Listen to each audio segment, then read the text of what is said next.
আর এই দেখো এই সাইডটা অনেক গাছপালা আছে, কিছুটা গিয়ে দেখতে পাচ্ছ নারকেল গাছ।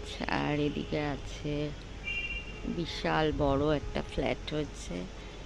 আর এইদিকে আছে এই দেখো পাশের বাড়ি এগুলো। তো ভিডিওটা যদি ভালো লাগে সবাই দেখো। আর দেখো আকাশের অবস্থা খুব খারাপ, শুনছি রাতে ঝড় হবে। তো ওকে, টাটা। আর এই দেখো আমি এখন ছাদে দাঁড়িয়ে, আর এই যে এটা আমার বাড়ির সামনে রাস্তাটা, এই দেখতে পাচ্ছ।